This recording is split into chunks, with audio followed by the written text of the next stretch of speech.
It's impossible to study the history of Tyler, Texas without coming across the many stories of African Americans who advanced the city's growth and worked for the betterment of our community.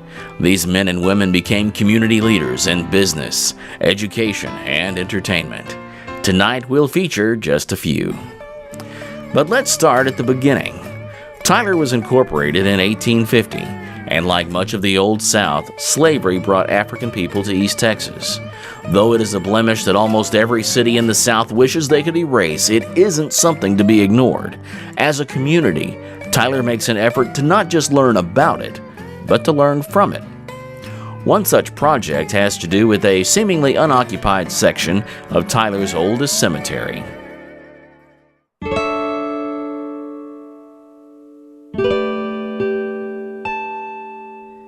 This section of Oakwood Cemetery has long been rumored to contain the unmarked graves of African Americans, some who were possibly slaves. Sadly, a large portion of this particular section is completely unmarked, but efforts by the Oakwood Cemetery Restoration Committee could change that. Recently, the area was investigated using ground-penetrating radar to identify and permanently mark the locations of the graves. Ground-penetrating radar detects disturbances in the layers of the soil. Excavations of soil stand out on a graph due to those layers being disturbed during burial. In this survey, 176 possible grave shafts were discovered. They were then permanently marked and recorded. Through further research, the committee hopes to recognize and memorialize the individuals laid to rest there. For now, a stone monument serves as a memorial to the people that time forgot. After slavery ended, the South was a place divided along lines of color. Segregation meant that in many local businesses, African Americans either weren't allowed or were separated from other patrons. Tyler was no different, and this led black entrepreneurs to begin setting up shop. By the 1950s, there were booming businesses in areas of North Tyler and even downtown. Of course, segregation fed the need for black business, since blacks could not go to the other side of town. And I think that, as the expression goes, necessity is the mother of invention. And so that need created not just a lot of black business people, but also a lot of black professionals. Well, where I grew up, we had quite a few black businesses and entrepreneurs. I guess the biggest probably black businesses that I can recall were probably barber and beauty shop. Barber shops and beauty shop were basically the big businesses in my community, because almost on every street corner you had a barber shop or a beauty salon, something like that. Dad's barbershop was kind of the place where a lot of the teachers, a lot of professional people, men, and so there are a lot of young men today in Tyler who either have grown up and didn't leave, or who left and come back, who grew up.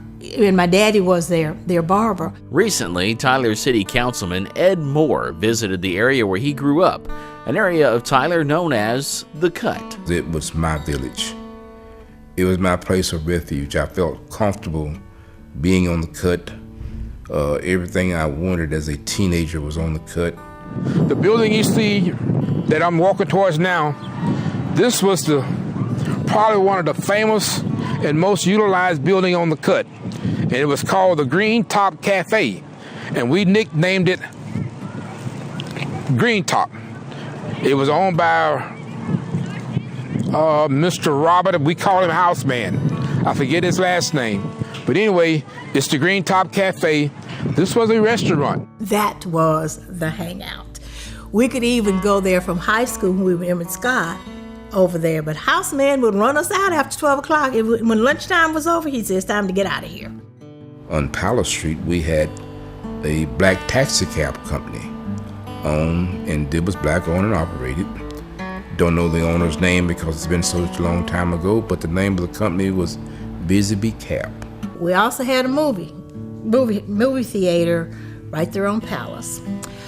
Across the street from the theater was Doc Young's Pharmacy. So we had a real pharmacy with the real soda fountain, real hand-dipped ice cream. On the corner of Palace And Morris Street was the fish house.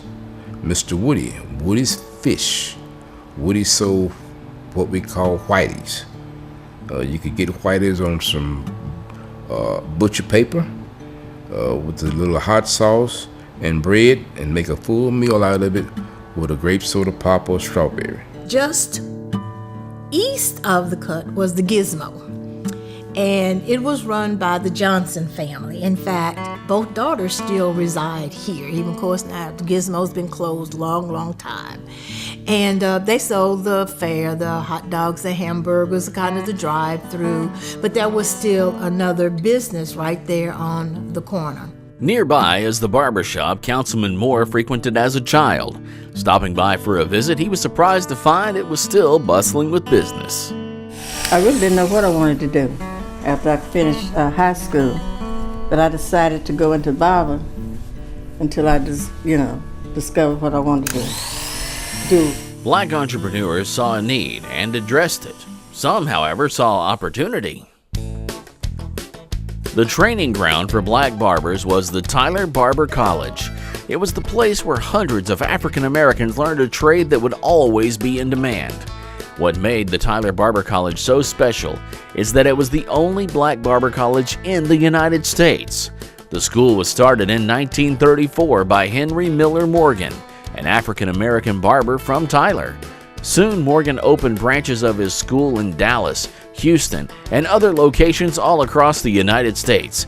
At one point, 80% of all African American barbers were being trained by Morgan's school. Today, a historical marker notes the location, 212 East Irwin, right here in Tyler, where it all began.